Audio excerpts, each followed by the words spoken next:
Okay. Thank you, Dr. Lopez, and thank you, Dr. Allen, for being on the call. Thank you, Mary, for joining me, Riva and Luis, Friendly Faces, and all others that are on here. Really, thank you for taking the time to hear about how we can connect and comfort in our world today. I am Jenn Marr, the founder of Inspiring Comfort, which is a company founded on cultivating human care and connection. Also, last fall, we released this book, Pause to Comfort, which I authored.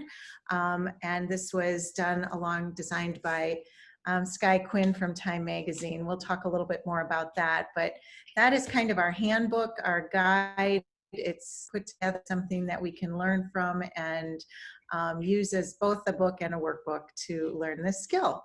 So with that, I think what I will do is share my screen. And I think I can do it from here. So let's give that a shot.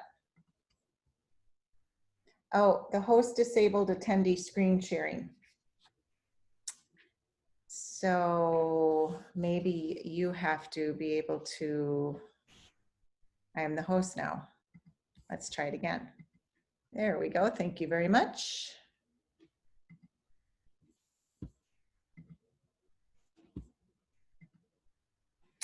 Okay, so Inspiring Comfort is cultivating human care and connection, and we are going to learn all about that today.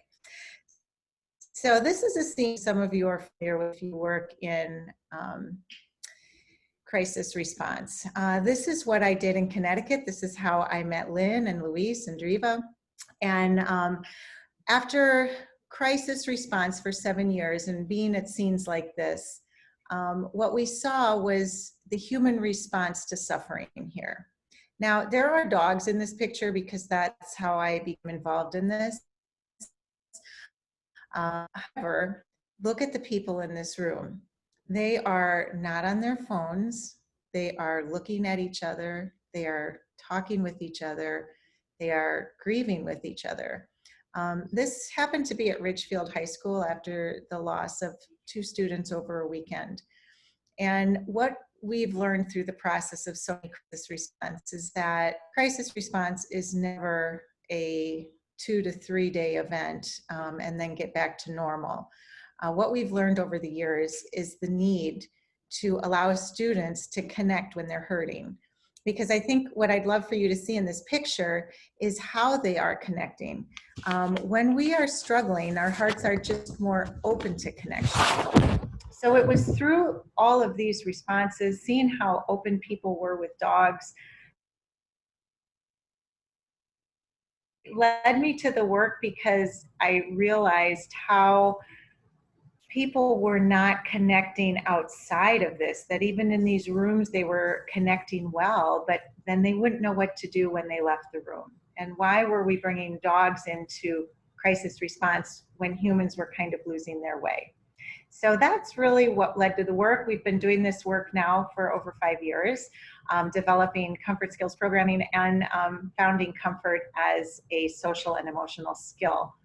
So over the past 3 months, we've really been working with a lot of different thought leaders, professors in universities, mental health leaders, and other people in the mental health field to really talk about how can comfort help in the aftermath of COVID. And now on top of that, after the death of George Floyd, it is a whole nother world as well that we need to deal with the emotional toll that this is taking on all of us. So even before the COVID pandemic brought unthinkable levels of isolation, our world was increasingly lonely and hurting. This time is demanding that we do a better job of caring for each other. There's no doubt about this. But let's go back before COVID even, and lest we forget, our world was really not in that great a shape with connection and comforting before COVID happened. Dr. Twenge wrote this amazing book, I, Jenn, and which she tracked a national study that went on for decades with asking youth all sorts of questions. And she started to notice when they were asked if they were likely to feel lonely, a huge spike first when the iPhone was released, and then again in 2011 when social media came on the scene. She's spent a lot of work really looking into these trends and what's happening, and has really brought forward some of these statistics that are staggering. And again, this was even before COVID, that 100% increase in suicide rate in kids 10 to 14, 43% increase ADHD, 37% increase in teen depression. So if this was before what we're dealing with now, we can only imagine what it is now. So not only that, we have a crisis upon a crisis. So this is a time when we can assume without a doubt that everyone we interact with is struggling with something. Like, we knew there was going to be a mental health tsunami after COVID, but now adding another crisis on top of that, this is just adding stress upon stress. And when this long-term stress is unchecked, and you all know this, our collective physical and mental health suffers. Like, this is just, everyone knows this. So one of the people we've worked with in crafting our response to this is Dr. David DeSteno. He's our scientific advisor for Inspiring Comfort. He is a professor of psychology.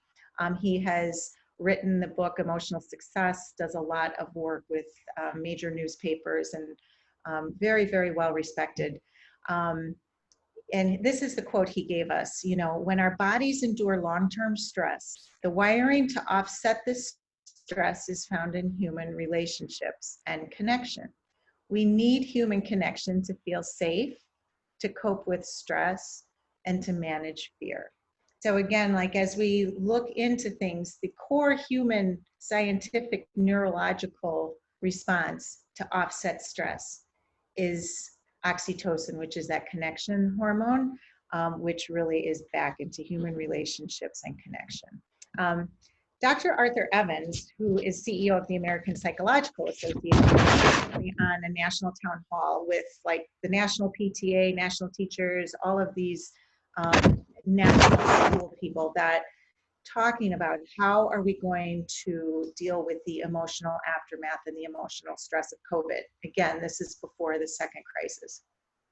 And this is what he said: there are hundreds of studies that go back decades that show that the amount of social support you have, and that is people in our lives who support and help us, people that are caring for us, this is directly related to our physical health, our mental health, and generally how we do in life. So this is what he refers to as social connectedness. So he, in that town hall, he gave 5 things to offset the stress of COVID. But this was like 80%. So social connectedness is by far the biggest thing, followed by limiting your media consumption, keep doing the things you love, take the long view that things will work out, and getting the help you need. So when the CEO of the APA comes out and says, without a doubt, the most important thing we need to do to offset the emotional toll of COVID is human relationships and connectedness, something we should really pay attention to. So to combat the feelings of loneliness and isolation, we must make sure people feel cared for. Not empathy, not sympathy, care. And that is comfort. Or to say it another way, lonely isn't the feeling of being alone. We know a lot of people that live alone that are very socially connected, and they're not lonely.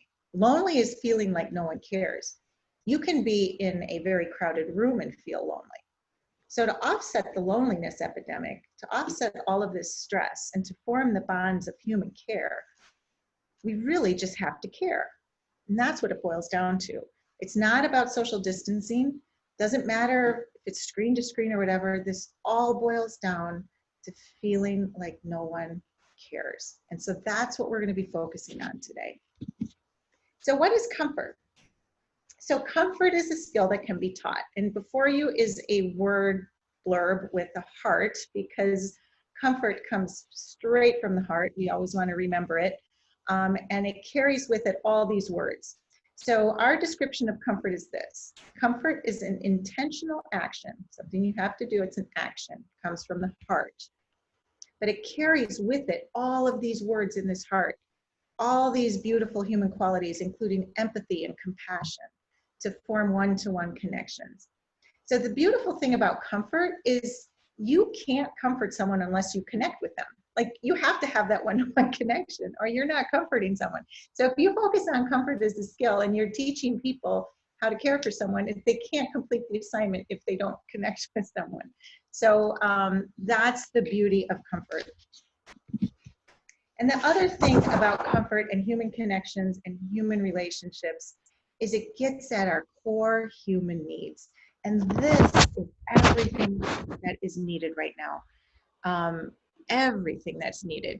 We need, this is just our general life, we need safety, we need belonging, we need understanding, we need trust, we need relationships, community, and encouragement.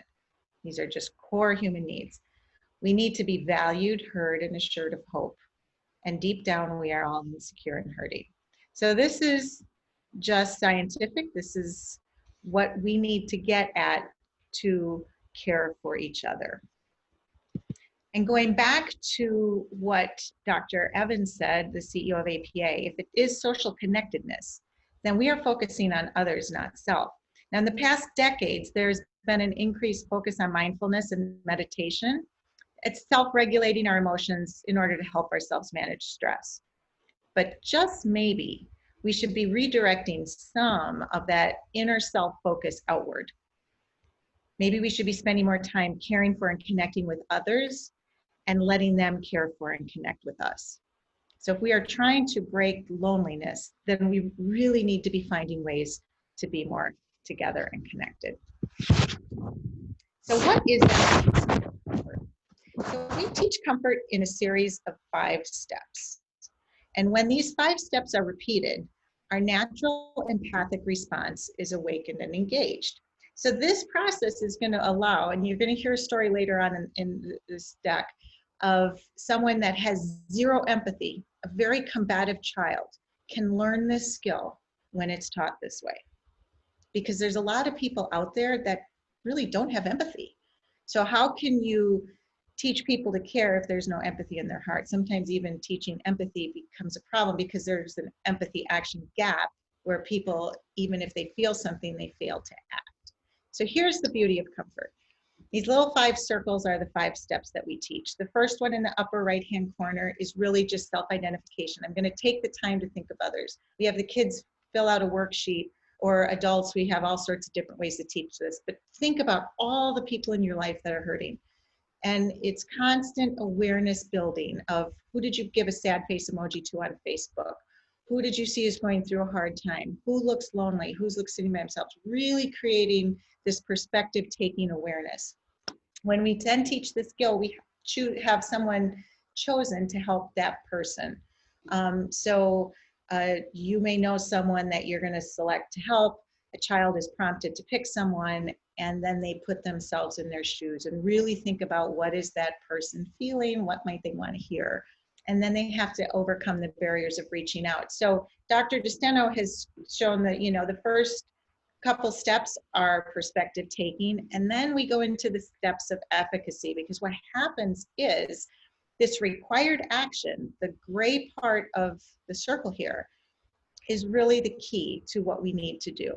It's not optional to not help someone when we teach comfort. So after we teach people to think about who's hurting, select someone, do something for them, now they have to reach out to that person. It's a requirement. Once they're connected, we help them understand what to do in that connection, how to see and listen and focus on that person and not ourselves. And then there's a reflection back. Reflection back not only on how you've helped that person, but how that has actually helped us, right? And so this is our empathic wiring, that when it comes back to reflecting on how it made us feel, we actually feel as good as the person we helped, sometimes better. And that is how we are humanly wired. And so when this step is gone through repeatedly, you can take someone that's required to go and help someone else and to report back on how they feel and do it again and again, and this child will learn empathy through that. And it all starts with setting the stage. So back to those core human values, when we teach this skill, whether it's adults or whether it's, down to 2nd graders is the lowest we like to go, is we make everybody read these rules. And middle schoolers, they repeat them at the beginning of every session. Number one, everyone belongs here. We need in these to create a sense of belonging and trust in the atmosphere when we teach comfort. We need everybody to know that everybody's made mistakes, but the slate is clean here. We are going to always assume the best in each other. We are going to support and care for each other. We are going to choose to make a difference in the lives of others, and we're going to take ownership and be proud of what we are doing. And when these are said repeatedly week after week, and you're with the same people believing those and working towards those, that culture of comfort does become ingrained in those. So let's talk a little bit about now actually how we do this. So some of you saw dogs in the room and you realized that this all was born out of crisis response and our work out in the field. But we think about a dog. And why do we think about a dog? So I think if you've been reading the stories, you know how, like, there is no dog left in dog shelters. Breeders are out of dogs. People are congregating to get dogs right now. And why is that? It's because they are natural connectors. They are natural comforters. They are the key to social connectedness in some families because that's who they are. Now, dogs are relational just like us. We're wired like dogs. But the beautiful thing about a dog is their brain is that of a 2 to 3 year old human. Isn't that great? Like their brain, like, so if we were all 2 to 3 year old all the time, we would never lose our sense of adventure and wonder. We would never lose our sense of trust. And I think that's one of the reasons why dogs are just so amazing at connecting with us. And so in a lot of our programs, especially working with students, the dog is a real intuitive model that when we really want to talk about what does it mean to care for somebody, we can have them think about their dogs, and it's amazing. And statistically speaking, about 70% of people have dogs, probably more now, and probably up to 80% after COVID. And so it really is an intuitive way for them to relate to, yeah, I love how my dog cares for me. Maybe I can be more like that. And what do you mean? What do we mean by that? So these are images taken from our book. And really talking about all the different ways that dogs care for us, right? They know when we're hurting. They are present. They're always just with us, and they put us first. They don't need words, which is one of my favorite ones, right? I think, and we're going to talk a little bit more about that, but we sometimes get hung up on what we're going to say, but dogs can't talk. And that's just a beautiful lesson. They listen. They're great, great listeners. They'll listen to anything we say without talking back. They always assume the best in us, right? They are so loyal and loving. And even if we do something like stepping on their tail, like they forgive us and they're always right back with us. They would rather be with us than anything. They show up. Like if you have a dog, like isn't it the best feeling when you come home and they come running to the door, like they're not on their phones, they're never too busy, it's just they just want to see you. They're genuine. Like they don't ever put a different Facebook profile picture up, or they reflect who they are all the time. If they're hungry, we know it. If they're tired, we know it. They reflect who they are all the time. They help us forget our own trouble. They help us get out of our own heads, which is really, really critical. They bring us joy. They pause when they need to, and they love to play.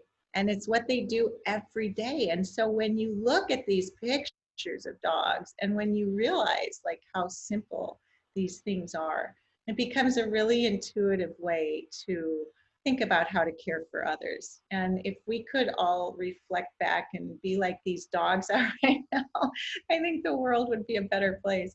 Like the one picture that didn't make it in here, we have a few others in the book, but is the diversity picture, right? Because that's a great lesson for this time, because there is no breakdown in dogs or any discrimination whatsoever. If you're tall or short or long-haired or short-haired, it is all dogs love dogs no matter what. It's one of the best lessons we can teach these days.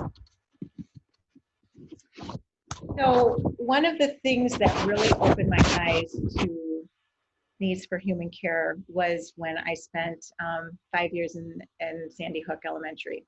And I observed how a community that had lost such beautiful children and staff, and the world was hurting and wanted to help, the world responded with stuff. and an enormous amount of stuff was sent to Sandy Hook. But this is not just indicative of Sandy Hook. You see it in any crisis response where things are sent or money is needed.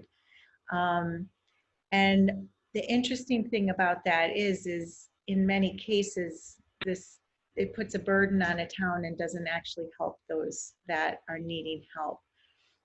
Additionally, sometimes it makes the person sending it feel better, but isn't really hitting those that are deeply hurting. And so watching all of these things play out, we knew that there had to be a better way that we can respond to each other. And this started also some of our thinking as to how to teach comfort. And it really came down to thinking of the choice we have when someone is in need of care.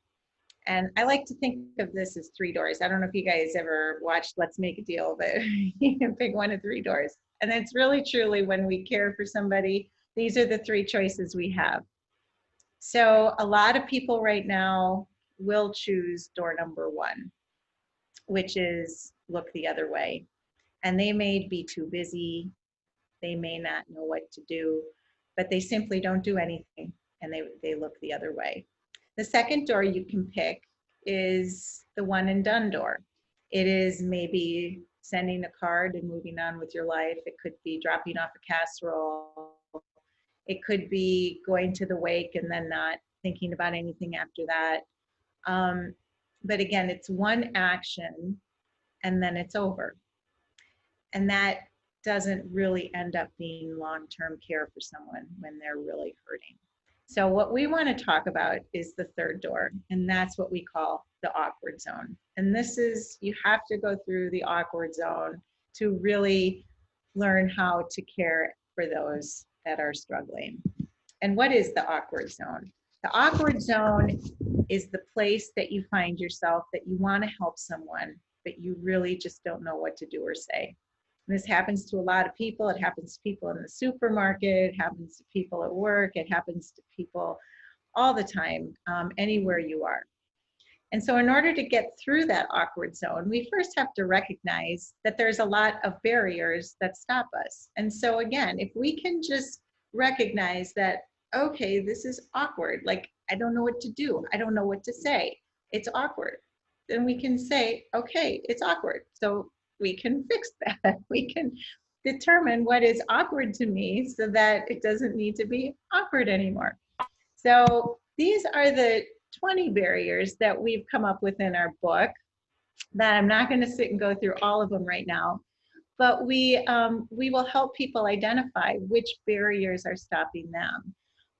You know, the first one, it's uncomfortable. This is one of the key. It's not comfortable. I don't know what to do. I don't know what to say. I don't want to make it worse. So the core word there is comfort, right?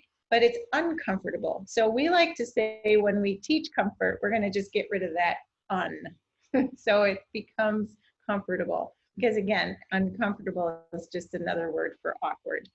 But there's, in our schools and in a lot of workplaces, there's this thing that creeps in called groupthink. You know, I remember my daughter was at Ridgefield High School when they tragically lost one of their friends. And it was a group that kind of decided what they were going to do. It was, you know, if I would ask my daughter, like, you thought of doing this? It was, well, you know, we're thinking of this and we're thinking of that. Some that can really settle in because people don't want to be different than their friends. There's a lot of passivity out there, just assuming that someone else is going to do it. Someone else is closer to that person. Someone else is better at this than I am.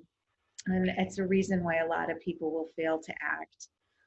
They are different than me. This is going to get straight to what we're dealing with right now with racial relations.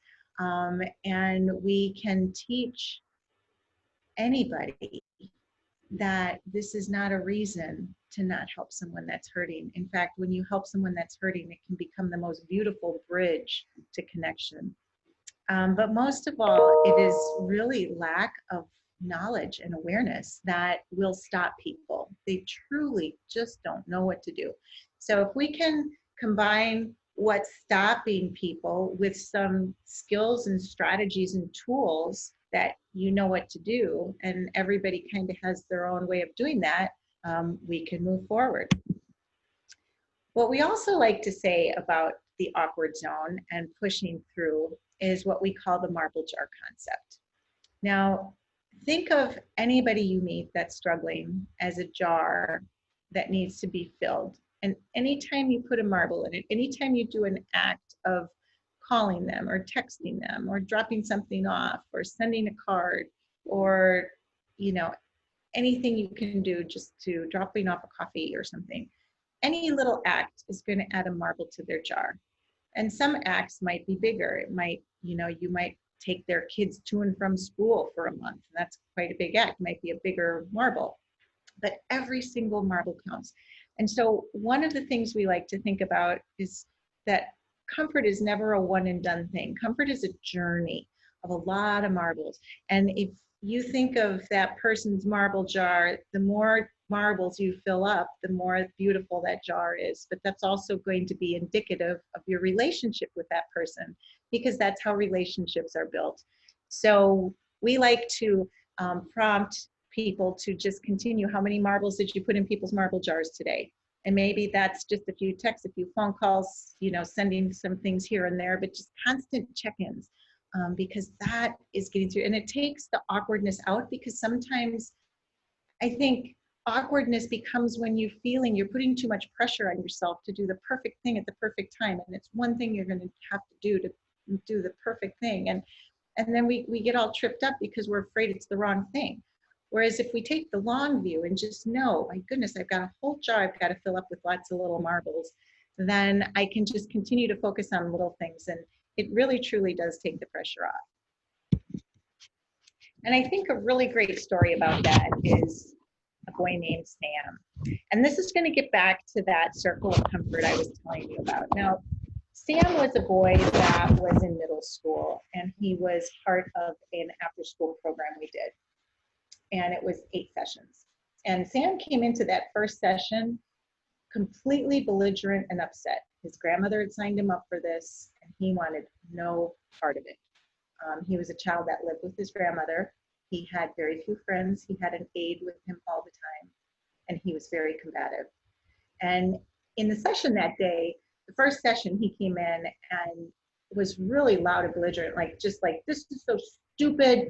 Like, I don't want to be here. Like, I don't even care. And really was so combative and disruptive that we had to ask him to leave. Like, that, it was horrible. But we said, you know what, we are going to give him another chance. And so the second session he came in, and he knew that he couldn't be as combative, or he would be asked to leave, but he wasn't. He wasn't as combative. Now, the kids were in a circle with their desks, all kind of doing their activity. At that point, Sam still was sitting outside of the circle with his arms crossed, and he would just sit there kind of just looking upset. But he didn't get so disruptive that we had to ask him to leave. Now, Sam started coming to this every week. And by the 4th week, he was sitting in the circle with the kids. And also, as of the 2nd week forward, he did his assignments. He identified someone that he wanted to comfort. He created a beautiful comfort plaque for them. He went and delivered it, and he came back, and he had done it. And so week by week, here was a boy that learned how to think about someone that might be hurting, craft a message of care for them, deliver that to someone. And then what was happening when he delivered that? Like, when kids deliver messages of care and comfort to people, oh my gosh, it's amazing to watch what happens to them. Like, when they come back in and they share their stories, like, my grandma cried when I gave it to her, or, oh my gosh, I gave such and such this, and it's right on their kitchen counter, and I see it every time I go there. And everybody has a story of making someone feel better, and how that made them feel is better than any self-help of all, because all of a sudden they realize they made someone feel better. It was the most incredible thing. So this is what was happening to Sam, even though he probably didn't even realize it. But little by little, his empathic system was engaging because he was seeing that he was helping someone. So probably around session number 6, he came even a little early and came to help. And I asked if he would help set up supplies, and he did. And session 7 and 8, he participated. He actually answered questions. The last session was the most remarkable thing. So the session focused on appreciation. And we talk about how if people are helping you and they don't feel appreciated, they might feel really sad and lonely, and they could be in need of comfort. And so who in your life do you know that might be helping you every day that could use appreciation? And, you know, the regular hands were raising their hands, and my mom, my dad, but we're like, no, we were prompting because we wanted to get it outside of the family circle, and really like we were focusing on the school. And they were saying things, and Sam raised his hand of all the kids. Like, honestly, like I want to cry when I recall this because it was that powerful. He raised his hand and he said, the janitor. And we're like, oh my gosh, the janitor, Sam, yes, the janitor. And that's who we made his plaque for that day. And you know, we had a wrap-up party, and he brought his grandma to this party, and the grandma talked about how he had made such remarkable progress. And this is all because we helped to awaken his empathic response. And in a situation like Sam, it takes requiring him to do that, because Sam would have had no motivation to do that himself.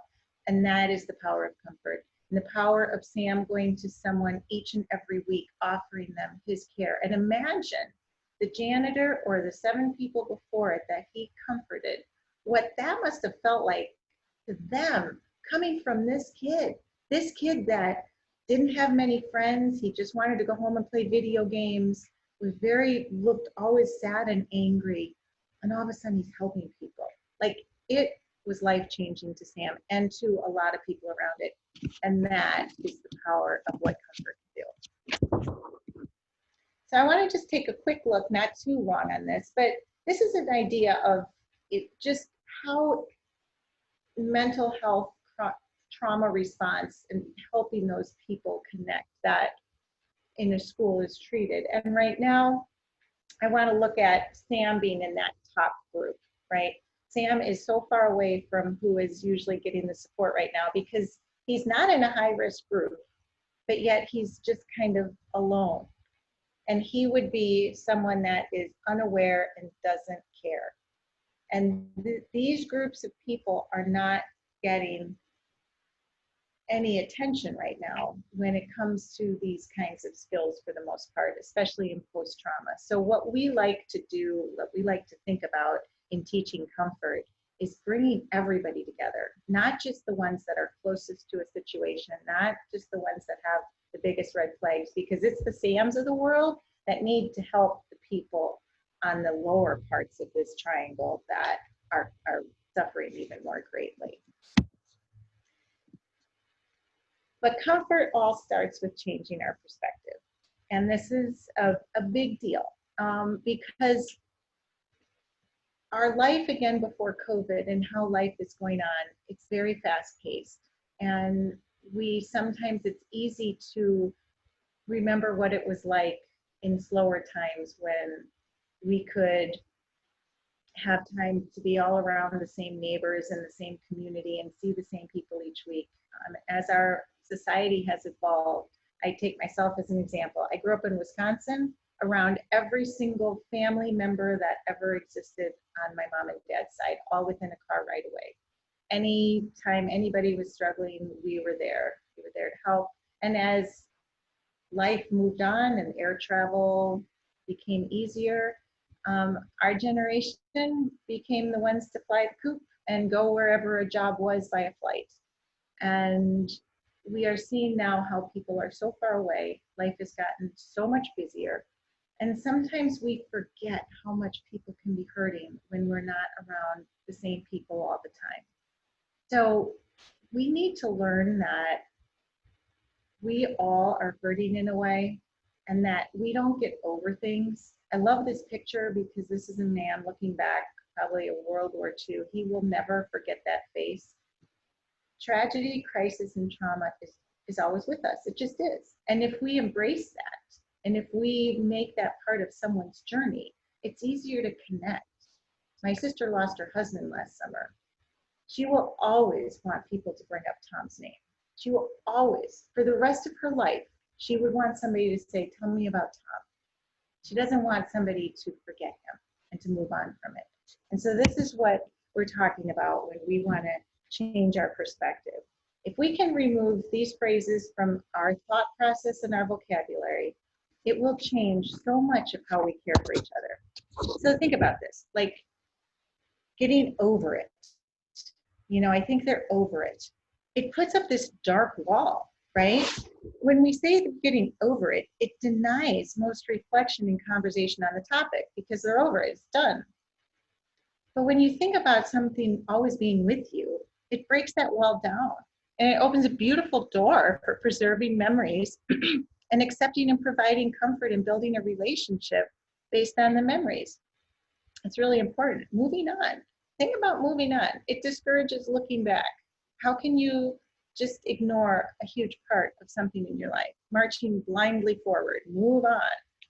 Whereas it's always with you, it takes the past and it will seamlessly weave it into the present and the future. So using each day, the bad days and the good days, to bring together the full story of each and every one of us. And then there's getting back to normal is sometimes mistaken for finding a way to go on, right? But always with you allows for true resiliency by identifying, accepting a new normal and living life as it is now and allowing people to really share their stories as to what makes them unique and what they're going through. So with that, now we can get into how we teach comfort. So we like to think of all the different areas that we can focus on, not just our mouths, to help people and care for them. And we start with looking at the brain versus the heart. Now, I love this part, and this is just like if you take a couple things away from today, take this away, because there's a big difference between what kids are going to learn with their brain, but when you're learning to care for somebody, you got to switch that to your heart. So it's important to recognize what those things are, right? So the brain is used for learning, whereas the heart is used for caring. The brain leads us to fix-it mode, and the fix-it mode becomes a barrier when you're trying to care for someone, where the heart leads us to really love and care for each other and understand. The brain wants to know all the details, like what happened, all these different things, whereas the heart wants to know where it hurts the most. The brain operates in the me mode, the heart is operating in the you mode. The brain leads to comparative stories and advice, like, oh, I know that happened to me, whereas the heart really wants to listen. The brain listens with curiosity, the heart listens with love. The brain is book smart, the heart is people smart. The brain rules the busy world, the heart works in the stillness and the silence. And the brain seeks to answer why, the heart seeks to answer how.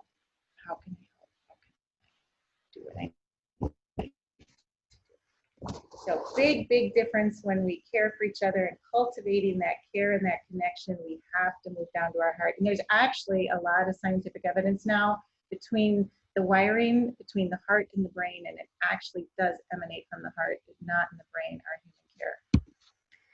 So now our eyes, and all these things, I want you guys to remember, all of these things we're talking about can be done socially distanced as well. Like this is not an exclusive, have to be face-to-face kind of thing. With our eyes, it might be harder to see some things if we're wearing masks, but we can still do this.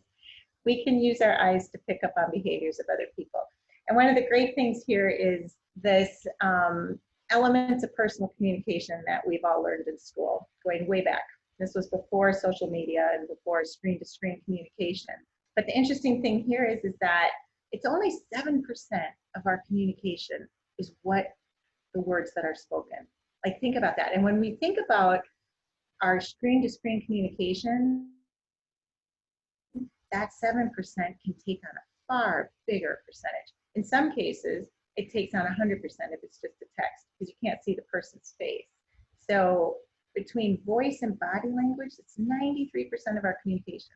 So again, going back to teaching comfort, we have to kind of help people open their eyes again and put their eyes off of the screen and really pay attention, whether it's on a Zoom call, whether it's seen from afar, but trying to see people and watch their mannerisms versus just seeing them on a screen.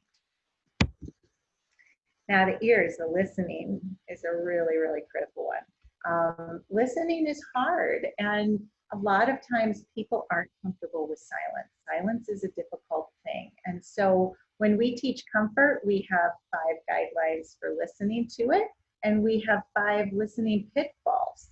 And so we walk everybody through these, and when we teach it, the guidelines is you've got to open your heart. Everything starts in the heart, as we've been talking about, and you have to connect with them. You have to listen to what they're hearing, be able to understand and connect, because you won't connect with them if you're only listening to reply. So, and then also listening for what do they need for me to care for them. Like, you're not only just listening, but how can I help them? So we walk through those as we're teaching listening, but we're also having people pay attention to the pitfalls of listening, right? It's hard to listen when you're busy. It's hard to listen when you run into someone and you're not ready for the conversation. It's hard to listen when you're too emotionally wrapped up in it yourself. It's hard to listen when you're on your phone. And it's super hard to listen when you're trying to fix it for them, right? Fixing is actually one of the biggest pitfalls of comforting. And then we get to the mouth, which is so important. So the mouth is the gateway to getting comfort right or wrong, I believe. So it trips us up by either not saying something right or saying the wrong thing. And so we've developed this pause comfort filter. So it's a little tip you can take away with you today. And we're going to go through that really quick. So what does that mean? So you should go through the pause comfort filter before you reach out to have a conversation with anyone that's hurting. So first of all, we start with the P, which is patience. Like, you have to ask yourself, like, is it the right time to be talking? The book that I wrote, Pause to Comfort, is pause because we use dog as our intuitive example, but it's also pause, right? So let's first of all just take a break before you jump into a conversation. Pause, be patient, think about, is it the right time to be saying these words? Second thing is for advice. Like, am I trying to give advice that they didn't ask for? We really want to avoid that. And so many times in our world today, we are natural fixers. It's just who we are as humans. We want to help and fix things. But fixing things actually will end somewhat of a conversation, because sometimes people aren't looking for advice. And it's always better to help someone figure out how to fix it themselves. So we really want to avoid giving advice.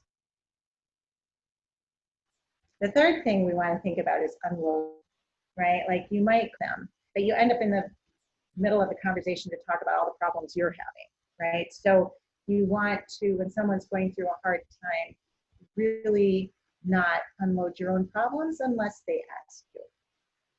And the next one is stay with the mood. So sometimes if someone's down, we're going to look at this in the slide again, people want to cheer them up. And one of my favorite examples for this is when I had to move down here to Virginia. And, I was going through a hard time. I didn't want to move. And I was kind of down, but people wanted to cheer me up. And they were wanting to do it for the right reasons, right? They're like, oh, come on, you're going to make friends in no time. It's going to be great, And I would want to say, no, that's not what I want to hear right now. And so we can sometimes end kind of a connection there if we try to change the mood. So we want to stay with the mood, that's S. And then E, emphasis, we want to always make sure we are focused on the other person and not ourselves. Because a lot of times this happens too, right? Like, think about this when we all do it. Someone's on the phone like, oh my gosh, I'm having a horrible day. Oh, I know, me too, right? So instead of saying, oh my gosh, I'm having a horrible day. Oh, I'm so sorry, tell me about it. So there's a big difference. And we are all guilty of moving the emphasis to us when we could have a caring relationship with someone if we've kept that emphasis on them.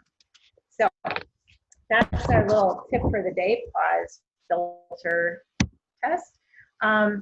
But then also, you know, this is just one slide I want to show. These are words that uncomfort me. This is not staying with the mood, right? When people would tell me I was going to do great in Virginia, that was uncomforting me. It was making me feel worse, actually, sometimes. And so we do in the book and in our teachings, we point out words that can be hurtful, words that uncomfort, words that can be helpful. And so we really try to help each person kind of identify what might I be doing wrong and what could help me do this better and what feels good to me, what's going to be my go-to line and what do I need to avoid. And then we really get to the hands, which is writing comfort. And there is so much rich content in this section because especially with social distancing, we can send written comfort. We can send written letters, we can send greeting cards, we can send emails, we can send texts. But then social media is a whole nother animal. And how do we teach posting on social media? And how do we teach responding to posts on social media? Because there is a lot there. Those are environments where everybody's watching. And that's very different than going one-to-one to care for someone. So there's a lot in this world right now that's changing with social media. There's a lot of misunderstandings that happen with social media. And so we do focus on this with some of our teachings, just so people can think twice before they do something wrong, because it's really super easy to happen when the whole world is watching on social media. And then we focus on the feet.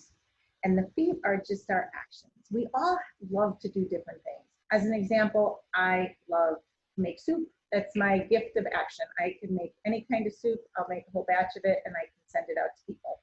So other people like to run errands. Other people like to help financially. Other people like to help logistically. Other people are great handymen.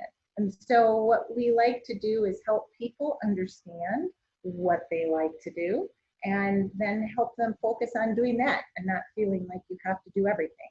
But when we do comforting actions, if someone's really struggling, we also tell them the little tips to follow. You know, make sure you're leading with your heart. You know, we help them to know how to greet the person, making sure they're not overburdening the person, asking for permission to help them, to keep going as long as the person needs it, to have no expectation that you're going to get a thank you back, being super sensitive to their needs, especially if there's dietary considerations or timing considerations, to really pay attention to that. Again, making sure the timing of when you do things is important and that continual follow-up. So we also focus a lot on that because comforting action sometimes is better than comforting words. It's really super important. So at the end, we like to do personal comfort assessments, profiles, and action plans. So a lot of the stuff that we've went through, everyone does things a little different. And that's what's so great about this. Everyone has their own personal blueprint, their thumbprint of how they like to comfort people. Just like everybody likes to receive comfort different. So in a lot of our programs, we'll help people identify that and they will walk away with, this is what I'm good at, this is what I'm gonna do, these are the areas I need to work on, this is how I'm gonna work on them, and their little action plan. So our book, Pause to Comfort, is both a book and a workbook. It goes through all these things we've talked about. And as I said before, it's designed by Skye Quinn, who is just an incredibly gifted designer. She does a lot of the bookazines that you see at the supermarket for Time magazine, and really has done this book in a way I don't know if you can see my little profile, but it's just packed with pictures and statistics and charts and graphs. We've designed it in a way that works with every learning style. Sky will talk to you about designing for mental health, because give a child a book with a lot of words that becomes overpowering, their mind will blank out. This book is meant for all learning types. We want it to be as comforting as you read it as it is to learn it. And at the end of the day, you are going to walk away with a guide as to how you can go forward in our hurting world and really make a big difference. You'll be empowered. And just that circle, all of that comforting comes straight back to you. Makes you feel so good about what you're doing and the difference you're making in someone's life. Best form of self-help of all. And so how do we do our programming? So we have all sorts of different ways to do our programming. We can do individual programming, training and coaching, where you can just buy the book and do a self-guided workbook. We can do one-on-one comfort coaching. We can do leading with comfort coaching. And as is the screen behind this slide, you can see we do virtual book trainings, which are absolutely amazing. We kind of walk people through the book and doing their assessments at the same time. So the group training, you could also do a group training, virtual comfort. This could be your group on this screen here. But we can also set you up with a do-it-yourself program. We have single-day programs that we can come in and do workshops and assemblies and staff development. We have, for schools that need a little more change of culture, we have a multi-session culture of comfort program that dives deep and a little more like the Sam story, that they're going to be getting together a lot more frequently, really learning a lot of the stuff, where you will see a change in culture. We have a learning series that any part of this presentation, for instance, if you just wanted us to come in and talk about social media comfort, we could come in for a session and do that. So there's approximately 50 different modules of all the things we've talked about today. You want to just focus one day, like let's learn about listening and social media, we could do that. So it's kind of an a la carte menu to focus on things that might apply to your school or district or workplace. We can also do speeches, webinars, keynotes. And then we also have a really cool program that we can train a trainer. So if the district needed someone to focus on this, we could train them. We actually train people to be coach speaker trainers that can go out in their communities to their schools. So it either can be within an organization or an individual to learn it themselves. And so it is our goal to create cultures of comfort everywhere, to use these skills and ways to mend our hurting world. And I think, as you know, there is no time that is needed more than today. And so with that, I'm going to unshare my screen, and we have time for a few questions. So here we go.